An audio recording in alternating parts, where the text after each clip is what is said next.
7:50 en el territorio continental ecuatoriano, buscando la verdad y abogando por la unidad nacional en pro de la paz y la seguridad en el Ecuador.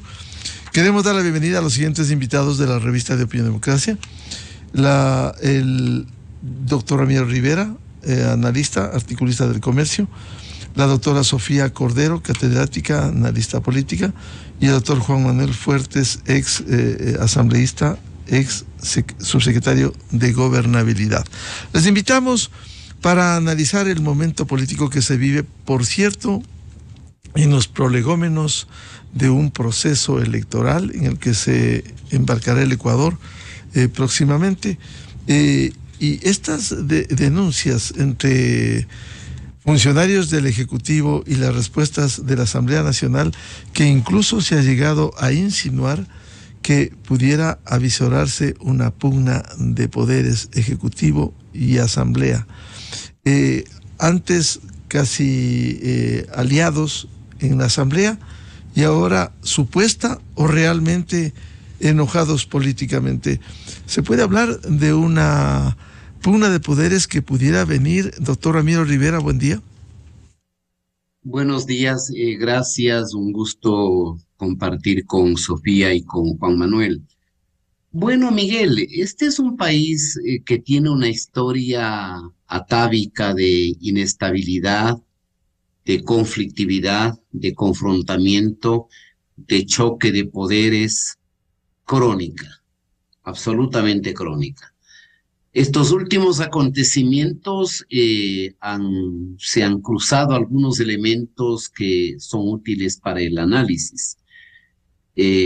Por ejemplo, aprobaciones de ley que no tienen viabilidad real en el país. Le voy a dar un ejemplo.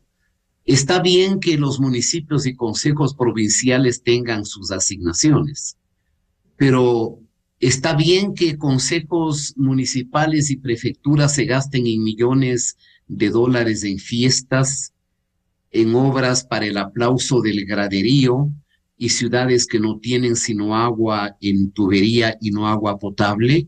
Si en algún momento el Ecuador tiene que pedirle mayor rigurosidad a los gobiernos locales para que la totalidad de sus recursos no vaya a la diversión, al festejo del graderío o a las obras de relumbrón y no solucionar los problemas estructurales en materia sanitaria, en materia de educación, en materia vial.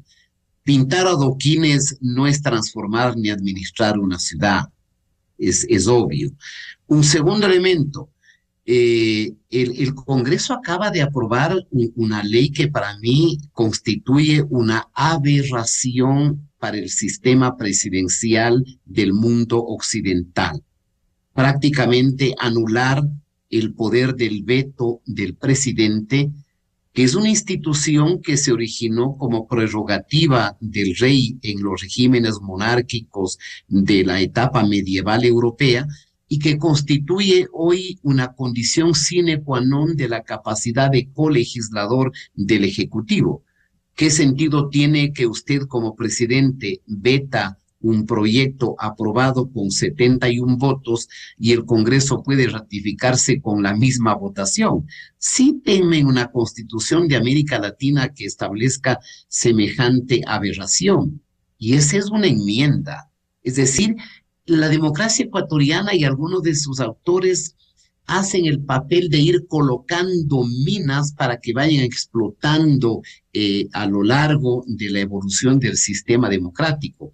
Así no se construye la democracia.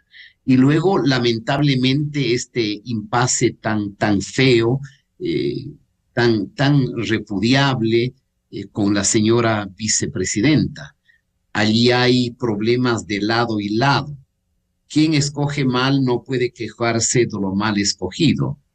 Eso pasa en la vida, eso pasa en las parejas, por eso la gran cantidad de divorcios, y también pasa en la política.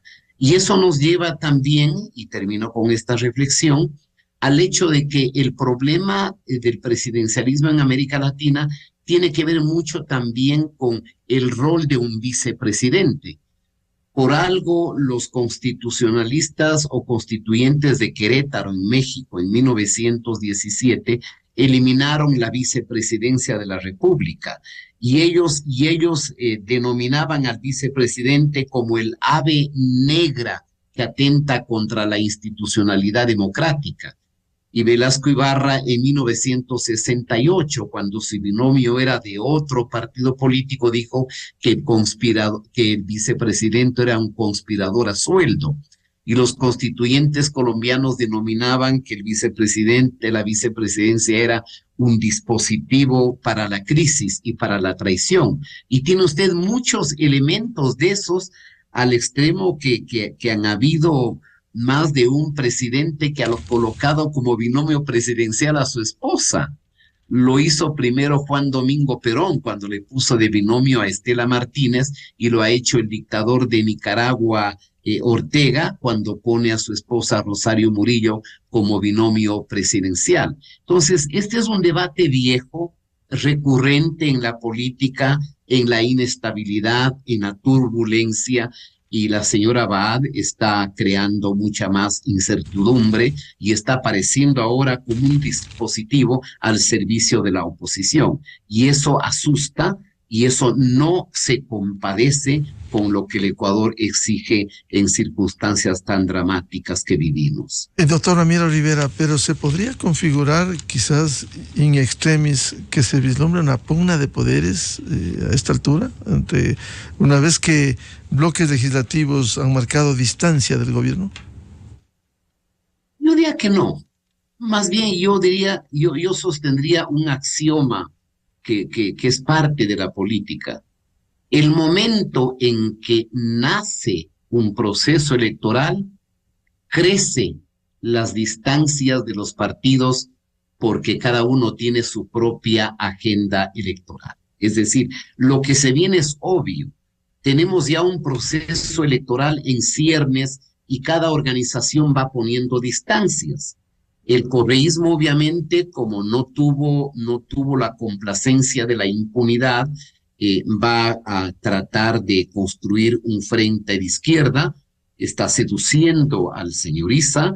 El señor Issa no va a ser candidato él solo porque no querrá que le cuenten el 2 o 3% de los electores que logren.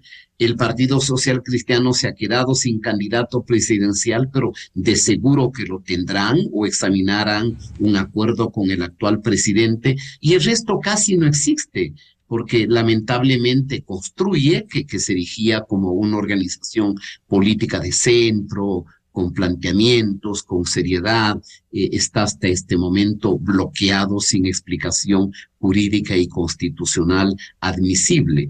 Yo espero que no haya un choque de trenes, porque sería un acto de irresponsabilidad con el Ecuador, cuando creo yo que las élites ecuatorianas no advierten la magnitud del problema de violencia. No saben que el crimen organizado y las bandas tienen más recursos que el presupuesto general del Estado, más personal, diríamos sicarios o reclutados que las Fuerzas Armadas, y armamento tan sofisticado o superior al que tiene la Policía Nacional. Si la clase dirigente ecuatoriana fuese racional, sensata, responsable con el futuro, este momento deberían estar suscribiendo un acuerdo de política de Estado que ponga como esencial la lucha contra la violencia criminal, contra la economía criminal y políticas sociales elementales y básicas para aliviar las inequidades, que es otra forma de combatir la violencia. Bienvenida a la doctora Sofía Cordero, analista catedrática. ¿Cómo ve usted este panorama político con los últimos hechos que han ocurrido, que incluso se ha insinuado por la posición asumida por los bloques legislativos contrarios al gobierno? ¿Hay espacio para una pugna de poderes en las actuales condiciones, en medio de un conflicto armado interno, en medio de las necesidades de solucionar los problemas sociales, como bien decía el doctor Ramiro Rivera? Buen día. Sí, buenos días Miguel, Juan Manuel, Ramiro. Sí, creo que hay espacio, creo que siempre hubo espacio para una pugna de poderes. Ese esa pugna se retrasó de alguna manera al hacer un pacto entre el gobierno y el correísmo y el socialcristianismo, pero siempre supimos, y lo dijimos en varias entrevistas y análisis, que ese era un pacto que se iba a disolver, perdón, el momento en que llegue el periodo preelectoral, ¿no? Sin duda era previsible que el correísmo atacaría al gobierno en el momento de tener que lanzarse ya a una precampaña, luego a una campaña. Lo mismo el socialcristianismo, a menos que el socialcristianismo haga un pacto para ir a una alianza, perdón, para ir conjuntamente con ADN, que no creo, yo creo que el socialcristianismo va a lanzar su propio candidato. Entonces, era previsible, más bien lo que sorprendió es ese pacto que nunca supimos en qué se basó, más que en, obviamente, pretensiones de impunidad, que son las obvias, pero más allá de eso nunca supimos. Como no sabemos, no supimos por qué la pugna entre el presidente y la vicepresidenta. Entonces ahora somos testigos y somos víctimas de una crisis política o de una posible crisis política que se avecina en dos frentes, la vicepresidencia y la Asamblea Legislativa, que a través del vocero presidencial, este nuevo vocero presidencial que aparece una vez que sale Isurieta del gobierno, entra Irene Vélez, eso también es curioso y no tiene mucha explicación o confunde, ¿no? ¿Cómo es que entra Irene Vélez a ocupar el cargo que abandona Roberto Isurieta? Y en lugar de ser ella la nueva vocera, ¿sí? Entra un vocero como Esteban Torres, que llega a confundirlo todo, al punto de que ayer Cronfle pide al gobierno, ¿sí? En una posición bastante dura, me parece a mí, pide al gobierno un cambio de vocero. ¿Y por qué digo dura? Porque se supondría que es un coideario de Cronfle, ¿no? De Henry Cronfle. Se supondría que de alguna manera comparten visión o tienen algún tipo de cercanía o de afinidad política. Y este vocero presidencial llega a confundir tanto y llega a afectar tanto el clima político que el presidente de la Asamblea tiene que pedir esto, ¿no? Un cambio de vocero. Y mientras tanto, la Secretaría de Comunicación brilla por su ausencia. Entonces, lo que prima es la confusión, lo que prima es la ambigüedad. Lo único claro es que sí, que hay una pugna de poderes y que el gobierno no está o no, nunca estuvo para solventar, para limar asperezas, se abrió un frente con Construye al querer eliminarlo de la papeleta. Esa lucha está en plena marcha, ¿no es cierto? Se abrió el frente con la vicepresidenta, que no sabemos por qué, pero además de haberse abierto ese frente, nunca apuntó hacia un acercamiento, hacia bajar los ánimos, sino más bien fue empeorando esa situación, mandándola a Israel, una decisión también muy extraña. Luego los ataques, ¿no es cierto? Y sobre todo en la actualidad, en las últimas semanas, vemos cómo por todos los frentes, sin importar la imagen misma del gobierno, ¿no es cierto? Expresan su deseo de eliminar o de sacar del camino a la vicepresidenta mediante pasos que son claramente inconstitucionales, una serie de iniciativas y una serie de consultas que más rayan en lo ridículo, diría yo, ¿no es cierto? Y nos tienen en un debate que no debería existir, porque está clarísimo que todas las vías son inconstitucionales y estamos en un debate desgastante que nos tiene distraídos sobre lo que la trampa que se podría hacer por acá, la consulta que se hace al procurador, cuando todos sabemos que al final del camino lo que tenemos es una vicepresidenta que debe asumir el poder cuando el presidente vaya a ser candidato. Supongamos el caso que están tratando de argumentar, ¿no es cierto? De que no va a su segundo periodo, sino a su primer periodo. Muy bien. Ese es un hecho, ¿no es cierto? Tiene derecho a 2 elecciones más por una serie de cuestiones. Pero eso no quita que cuando sea candidato tiene que encargar el poder, y eso no quita que tiene que encargar el poder a la vicepresidenta. Entonces, nos están queriendo confundir con argumentos que no excluyen a la norma, y la norma se mantiene en todas las posibilidades respecto a que tiene que encargar el poder a la vicepresidenta. Entonces, también la vicepresidenta va ganando espacio de alguna manera con argumentos que resultan mucho más válidos y sólidos, ¿sí? Frente a semejante sainete Claro. y circo de buscar su eliminación. Sofía, por cierto, la propia vicepresidenta con sus declaraciones se ha enredado en los temas de la justicia, indulto, sin tener un cabal conocimiento de los argumentos que ha desarrollado. ¿No se ha enredado ella misma, Sofía? Sí, aquí estamos frente a dos, por eso digo, el gobierno está creando este monstruo, ¿no es cierto? Esta bola de nieve en donde ni la vicepresidenta brilla por su capacidad o su claridad en su discurso, ¿no es cierto?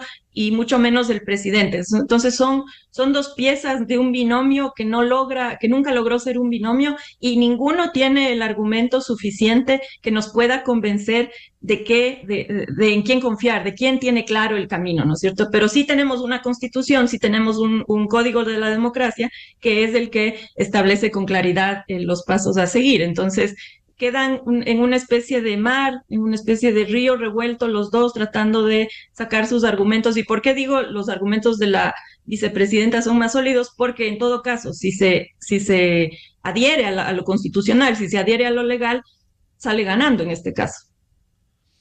Bienvenido al doctor Juan Manuel Fuertes, ex subsecretario de Gobernabilidad, ex legislador. ¿Cómo ve este panorama? ¿Hay espacio para ir a una pugna de poderes? Estamos en los prolegómenos de un proceso electoral. Cada sector político representado en la Asamblea busca su andarivel. ¿Y cómo ve este panorama? Buen día, Juan Manuel. Miguel, Sofía, Ramiro y a la audiencia, un buen día. Me parece adecuado contextualizar el tema a efecto de dar respuestas que puedan ser sustentadas y coherentes. En el ejercicio del gobierno, cualquier gobernante tiene aliados y tiene opositores. Y los opositores son de diversa intensidad. Son opositores, sosegados o beligerantes. Y en el marco de la toma de decisiones para ejercer las competencias y buscar desarrollar su plan de gobierno para solucionar los problemas ciudadanos, todo gobierno debe enfrentarse a dificultades en la aceptación de esas decisiones, en general con la ciudadanía y particularmente con actores relevantes. La intensidad, la complejidad, la facilidad o no que esas decisiones provocan es la gobernabilidad. Normalmente, las motivaciones o las aspiraciones, más bien, que tienen los opositores, tienen que ver con, desde la crítica, procurar que enmiende errores del gobernante, reducir su capital político, y también hay situaciones extremas o proyectos políticos que lo que buscan es el colapso del gobierno. En el contexto en el que estamos, ciertamente no veo yo que exista la posibilidad que le apuesten desde la oposición a un colapso del gobierno. Pero considerando, por un lado, cuáles deben ser las motivaciones del correísmo, de los socialcristianos y de Construye, que son las tres bancadas importantes en el Parlamento, es de entenderse que además, sumado a la vecindad, a la proximidad del proceso electoral, sí se va a provocar un escenario de confrontación que busque reducir, minar, erosionar el capital político del presidente Noboa, habida cuenta de que prácticamente es un hecho que él va a buscar ser electo en el 2025. Sin embargo, ya de cara a lo que puede afectar esa confrontación, yo veo que la situación no es tan complicada. Uno, porque básicamente la agenda legislativa que tenía prevista el gobierno en los temas importantes, ya ha sido evacuada. Entre la suerte y la astucia, eso ya terminó siendo aprobado.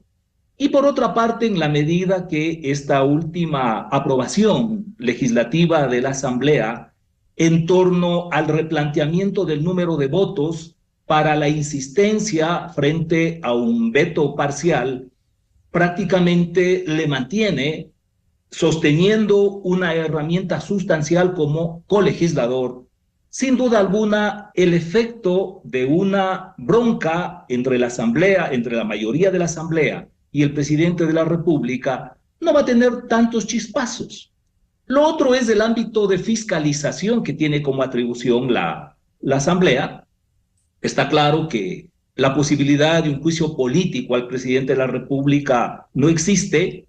Sí, para los ministros, al menos en lo personal, yo no constato que en el gabinete del presidente Noboa exista ningún zar, ningún superministro o un ministro superestrella cuya eventual fiscalización, censura, destitución provoque un remesón de importancia en el estamento ministerial, de tal modo que por allí tampoco se avisora que ese enfrentamiento vaya a provocar efectos gravitantes. De tal manera que, reconociendo que en las motivaciones los correístas deben estar que les lleve el diablo por haber sido de alguna manera traicionados por el gobierno en ese pacto inicial, que los socialcristianos que tienen históricamente un acuerdo subterráneo con los correístas también estarán un poco resentidos por allí, y que construye, es lógico, se sentirá agredido por esta inocultable maniobra desde el gobierno para en el contencioso electoral buscar su eliminación.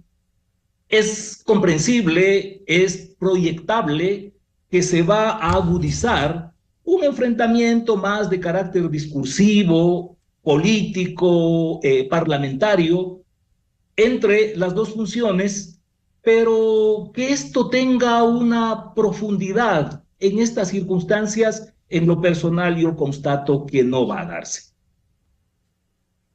¿Y por qué cree que no se va a dar en estas condiciones?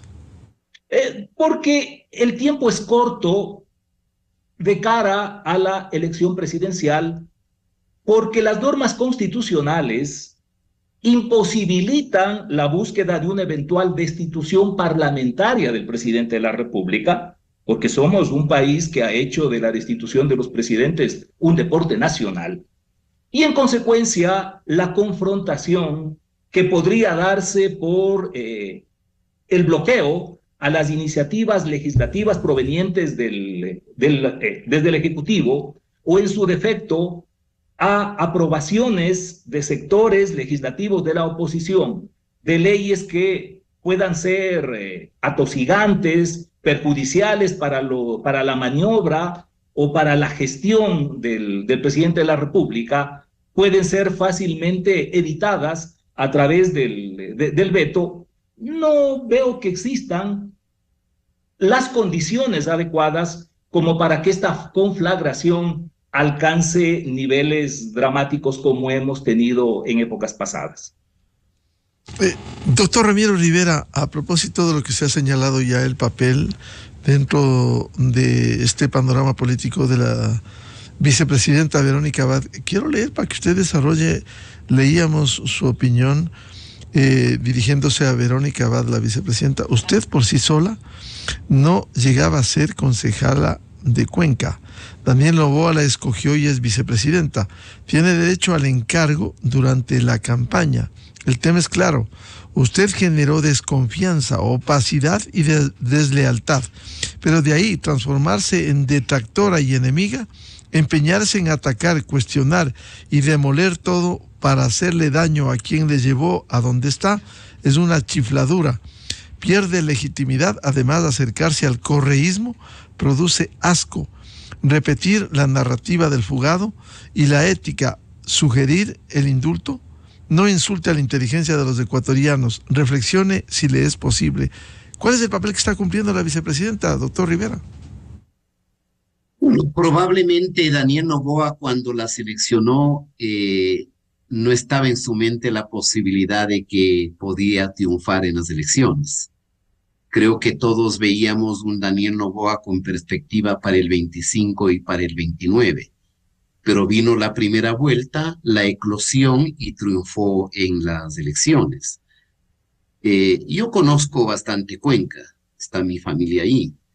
De los pocos que le conocen a Verónica Abad no tienen una buena opinión.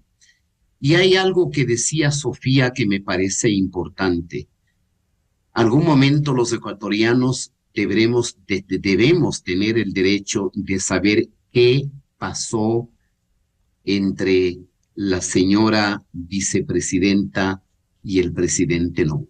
¿Qué es lo que pasó? Porque ahí hay mucha narrativa de recursos de campaña, narrativa de pedidos de apoyo y alguna otra hipótesis de la que conozco y no estoy en condiciones de develarlo, que sería de enorme y extraordinaria gravedad. Es decir, la posibilidad de que en la segunda vuelta ella se habría puesto al servicio de intereses opacos con el propósito de impedir el triunfo de su propio binomio presidencial. La vida de la persona que hace política está sometida al escrutinio público. Ese es un tema. El otro, que la escogitó mal y que ahora tiene las consecuencias, es responsabilidad de quien la escogitó mal. Y esto es parte de la condición humana, o si no, no existirían los divorcios. Hay enamoramientos de años que se casan y el matrimonio dura 3 meses. Tercero, la relación entre los presidentes y vicepresidentes a lo largo de América Latina han sido relaciones de conflictividad. Acuérdese usted la expresión del propio José María Velasco Ibarra en el 68 cuando dice el vicepresidente es un conspirador a sueldo, o le hacía mención a los constituyentes de Querétaro en México. Por eso México, me parece que Chile y algún otro país, no sé si Bolivia, no tienen vicepresidente de la República. Desde el nacimiento de la República también ha sido el problema qué rol tiene el vicepresidente. Han habido vicepresidentes que han votado a sus propios presidentes. Por darle el ejemplo de Guatemala, el ejemplo más reciente es el de Brasil en el 2016, cuando Temer, el vicepresidente, lidera la destitución de la presidenta Dilma Rousseff del Partido del Trabajo. Entonces, ¿qué hace el vicepresidente? ¿Es un competidor del presidente? Este es un debate que viene desde los padres de la Constitución de Filadelfia, al extremo que al comienzo decidían de que la elección del vicepresidente tenía que ser absolutamente independiente, porque ese vicepresidente debía tener la preparación, la probidad, la experiencia, la certidumbre, la seguridad, para que pudiese ser presidente luego. El Ecuador mismo en algún momento elegía presidente de una lista y vicepresidente de otra lista.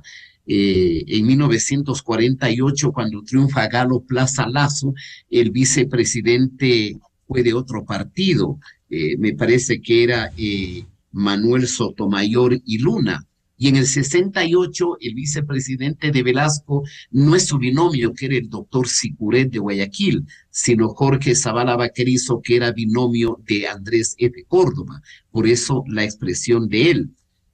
Antes el vicepresidente tenía que administrar el Consejo de Estado. Luego la Constitución del 78 le encomendó dirigir el Consejo Nacional de Desarrollo y la Planificación. Hubieron conflictos, luego se decidió que el presidente decida la función del vicepresidente. Los conflictos han existido desde 1979. La relación entre el presidente Hurtado y el vicepresidente León Roldós siempre fue, diríamos que tensa, a pesar que debo reconocer que el vicepresidente León Roldós actuó con mesura y con caballerosidad. y que el presidente Hurtado tuvo la decencia de disculparse cuando dijo mis conceptos fueron más allá de las palabras, cuando había tenido una entrevista en Vistazo que insinuaba una crítica a Jaime Roldós. Acuérdese que León Febres Cordero entra en conflicto antes del Taurazo con el vicepresidente Peña Herrera Padilla. También hay conflictos entre el presidente y el vicepresidente, el coronel Gutiérrez, con el doctor Palacio. El único periodo donde no hay conflicto explícito entre el presidente y el vicepresidente es el señor Correa con Lenín Moreno. ¿Por qué? Porque Lenín Moreno tiene la sabiduría de dedicarse a la política social, de lograr mayor credibilidad de Correa y de guardarse para el futuro todas las expresiones de burla y de lo grotesco con que se supone que lo trataba al interior del gobierno, que un poco explica el distanciamiento ulterior. Hoy entonces tiene usted este conflicto. Sofía ha dicho algo con lo que estoy totalmente de acuerdo. El ordenamiento jurídico le fija el derecho de la vicepresidenta, sea quien sea, a la sucesión, en este caso por la campaña electoral. Me parece que ha existido un manejo político errático por parte del gobierno. No se sabe quién es el vocero, cuál es la línea conductual, pero pregúntese usted, ¿qué habría hecho la señora vicepresidenta que el presidente en algún momento dice si hubiese podido enviarla a la Antártida, lo habría hecho? Creo que el presidente le debe al Ecuador decir por qué ese distanciamiento, un poco para conocer la calidad moral o la probidad de la vicepresidenta. Y ella, en los últimos días, ha tenido muchos traspiés. En la declaración de Coavisa señala que va a ver si hay justicia en la sentencia contra Correa. Repite diciendo que la justicia es una barbaridad, es decir, es una barbarie, e insinúa el indulto. Luego retrocede cuando sabe que si bien conforme el 147 de la Constitución puede indultar, rebajar o conmutar la pena, no se da cuenta que el artículo 74 del Código Orgánico Integral Penal dice que se concede al sentenciado que se encuentre privado de la libertad y que haya tenido un comportamiento bueno. En ninguna de esas causales calza el señor Correa, pero quiero advertirle al Ecuador que sí calza el caso del señor Glass. Y si Correa quiso liberarle a Glass con todo el poder del señor López Obrador, que discursiaba en la Unión Europea pidiéndole sanciones al Ecuador porque vivimos una barbarie, porque el señor Glass es la caja negra del señor Correa, yo sí quiero advertirle al pueblo ecuatoriano y exhortarle a Verónica Abad. Señora Abad, en el mes y pico que usted quede de presidente ecuatoriana, interina, por encargo, por campaña, ¿le va o piensa indultar a Jorge Glass? Dígalo, sí o no. Y le hace mucho daño al Ecuador cuando usted ve que Verónica Abad de este momento es un instrumento al servicio de la oposición, pero no de una oposición democrática, que formule alternativas, que sea propositiva en los términos descritos por el doctor Juan Manuel Fuertes, sino una oposición vinculada al crimen organizado, a las mafias y cuya organización es el brazo ejecutor. Me refiero al correísmo. Verla a la señora Abad que critica el incremento del IVA, que dice que hay errores en materia de seguridad, es un poco amenazar con que va a revolcar todo. Pero yo creo que aún en eso hay que ser objetivos. ¿Qué puede hacer la señora Abad? Yo estoy seguro que si el presidente le habría encargado un área de administración del Estado, estoy absolutamente seguro que la señora Abad no habría tenido un equipo de suficiente competencia profesional o probidad moral como para desempeñarse con excelencia. Fíjese usted que su hijo está involucrado en caso de diezmos, con evidencias irrefutables. Y por cierto, una exageración del gobierno haberle enviado a La Roca, podía haberle enviado a la cárcel número 4. También entonces hay errores de manejo político en el gobierno, porque no todo en la política se aprende en los títulos universitarios. La política requiere un fino sentido común, un sentido intuitivo de la condición humana, un sentido intuitivo de lo elemental, de lo básico, del sentido común. No hay mucho de academia en la política, por cierto. Por cierto, no significa que quienes ingresan a la política deben tener algún tipo de preparación académica, de probidad moral, de excelencia y de conciencia de la naturaleza que tiene el servicio público. Pero pongamos como hipótesis que ella quede como vicepresidenta y que entonces le indulte al señor Glass. En este momento ya le he formulado el desafío a la señora Abad. Dígale al país si está pensando en eso. De otra manera, no se explique el enamoramiento repentino del correísmo a su posición, que estaba más bien en la línea libertaria de la extrema derecha. Y si la señora Abad destituye a ministros, revisa políticas, trastorna la vida nacional, ¿a quién le va a beneficiar? Probablemente le victimiza al presidente Noboa, porque en el proceso electoral del 25 yo estoy seguro que se va a repetir un nuevo episodio de una alta bipolarización. ¿Qué significa eso? Que desde mi punto de vista, al menos el 70 al 80% de los electores va a votar o por optar por la reelección del presidente Daniel Noboa o por el candidato del señor Correa. Y como el señor Correa sabe que más pesa la resistencia y que terminaría perdiendo en la segunda vuelta, apuesta a construir un gran frente. Por eso le seduce al señor Issa, lo enamora, a pesar del maltrato que tuvo el movimiento indígena, y querrá evitar la candidatura del señor Rabascal, y querrá evitar la candidatura de algún otro ciudadano que tiene aspiraciones similares. Entonces yo no veo aquí el gran conflicto, ya lo ha dicho el doctor Fuertes, viene la campaña es rápida, es fugaz, y no van a tener tiempo ni siquiera para escoger bien sus candidatos, de tal manera que yo no tendría una visión catastrófica. Sí veo en el escenario la posibilidad de una turbulencia que le haga daño al Ecuador, sobre todo por el empeño explícito de la señora Abad de deshacer todo lo que ha hecho su presidente. Y eso sí es un gesto de deslealtad, porque a veces la ambición rompe el saco y las pasiones dañan y perturban la sana política de las repúblicas. Doctora Sofía Cordero, ¿cuál cree que debiera ser el futuro de las relaciones de Ejecutivo-Asamblea en un año electoral?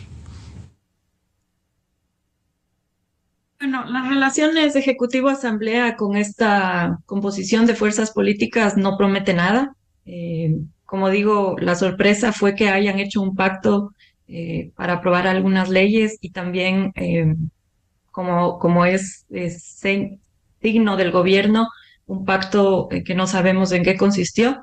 Esa fue la sorpresa, pero bueno, fue la decisión del gobierno y tuvo su tiempo de duración, que era de suponer que ahora, que en el momento preelectoral eso iba a romperse, pero además de romperse con esa obviedad que sabíamos de antemano por el tema electoral, se abrió otro frente que fue el frente de Construye, ¿no? Entonces ahí sí estamos frente a una agresión desde el Ejecutivo a una fuerza política que en algún momento hubiera podido ser aliada, que eso se descartó desde el inicio, pero que fue más allá. Es decir, no solo no se convirtió en aliada, sino que ahora recibe el ataque directo del Ejecutivo mediante también una maniobra que es evidentemente salida de contexto y claramente tiene un objetivo de eliminar a una fuerza, a la segunda fuerza política en la Asamblea, ¿no? Entonces, yo creo que la pugna de poderes siempre estuvo, siempre está. Las consecuencias de esto todavía no sabemos. Es decir, es un año electoral, ya no hay leyes demasiado importantes que aprobar, pero por ejemplo, estamos frente a la comisión que va a evaluar el informe del presidente, que si, por ejemplo, se ponen detallistas y quieren aplicar, ¿no es cierto?, aplicar la Constitución, pueden hacer una evaluación de todo lo que se dijo en ese informe, todo lo que no se dijo en el informe, en el sentido de esas cifras, ¿no es cierto?, esas cifras engañosas, esas cifras que no tienen correlación en la realidad ni en el INEC, y tomar medidas al respecto. Entonces, yo creo que el gobierno se ha abierto los frentes suficientes para que haya el nivel de pugna posible en el periodo que se viene y en el periodo preelectoral. Y otra vez, hablando de la vicepresidenta, yo creo que debemos tomarlo como, de alguna manera, como una cuestión pedagógica. La política también tiene una dimensión pedagógica. Entonces, ¿qué nos está mostrando la pugna con la vicepresidenta?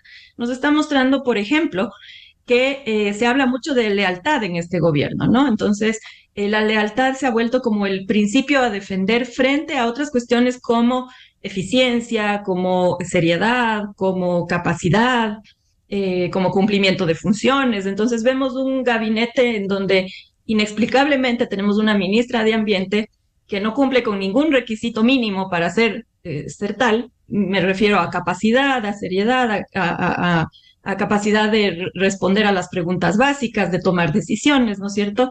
Vemos dos voceras, bueno, una vocera que es la nueva asesora presidencial, Diana Jacome, que insiste, por ejemplo, en la deslealtad, ¿no es cierto? Entonces, la deslealtad de la vicepresidenta. Entonces, un grupo de personas, un grupo de jóvenes que entró proclamando las nuevas capacidades políticas, la nueva forma de hacer política, pero que termina o empieza su campaña electoral apelando como centro de la política a la lealtad, ¿no es cierto? A la lealtad entendida como amistad, como grupo cercano, como una nueva casta política que sí, la diferencia es que son jóvenes, pero las prácticas son las mismas, ¿no es cierto? Entonces, una lealtad que más que positiva se convierte casi que en el requisito, en el único requisito para formar parte de este gobierno. Bien. Doctor Juan Manuel Fuertes, a ver, esto que les he planteado, ¿cuál cree que va a ser el futuro de las relaciones de Ejecutivo y Legislativa? Y se ha mencionado insistentemente también la conducta de la vicepresidenta, así como nos ha relatado bien el doctor Ramiro Rivera las malas experiencias del pasado, un vicepresidente conspirador a sueldo. También quisiera recoger, y eso es parte de la experiencia, lo sabe Ramiro, lo sabe Juan Manuel Fuertes, si ha habido binomios armónicos también, de comienzo a final, como el de Rodrigo Borja y Luis Parodi Valverde, por ejemplo. Doctor Fuertes. Bueno, es lamentable que sea la excepción lo que caracterice la relación entre el primer mandatario y su vicepresidente, lo cual por sí solo habla de la cultura del conflicto que en general tenemos en el país y particularmente de todos estos problemas atávicos que tiene la política y en buena medida la agudización de las controversias entre el presidente y el segundo a bordo tiene que ver con la inexistencia de organizaciones políticas. Porque si vemos que históricamente, en el caso de Rodrigo Borja y Parodi, se trata de dos militantes que habían recorrido juntos en una organización política con sustento ideológico. Creo que eso, si no puede ser determinante, al menos sí aporta para que exista otro tipo de compromiso en relación al destino del gobierno. Y respecto de lo otro, yo insisto, veo que el conflicto se va a dar más bien desde lo discursivo parlamentario antes que desde lo legislativo, desde la fiscalización, puesto que decíamos ya, el repertorio fundamental que tenía interés del gobierno ha sido evacuado y estamos en el espacio electoral. Ahora, en medio de todo esto, reconociendo que el viceministro Torres a veces se maneja como elefante en cristalería, yo veo que detrás de esto no existe únicamente una improvisación, sino toda una estrategia comunicacional. Porque mire, después de las martesinas de Torres, nos tienen al país hablando de los exabruptos del viceministro, lo cual da la pauta de que, bueno, se presta eventualmente incluso para hacer el ridículo con esas declaraciones, pero finalmente el objetivo de posicionar agenda por parte del gobierno se consolida, se concreta. Y si la oposición no tiene, digamos, desde el punto de vista democrático, de aportarle al sistema, de aportarle al país, si no tiene la suficiente sagacidad para glosar lo que está haciendo a través de estas intervenciones semanales, en el caso de Torres, y casi diarias en el caso de Jacome, a efectos de ir puntualizando muy concretamente sobre aspectos en los cuales el gobierno le está mintiendo al país. Y por el contrario, se enfrasca siguiendo la línea de lo que le propone el gobierno a través de estos dos voceros, le terminan haciendo un favor al gobierno. Y en esta polarización que nuevamente se ha profundizado entre el correísmo y el anticorreísmo, para el gobierno le resulta muy fácil poner en un solo costal a todos sus adversarios para identificarlos con el correísmo.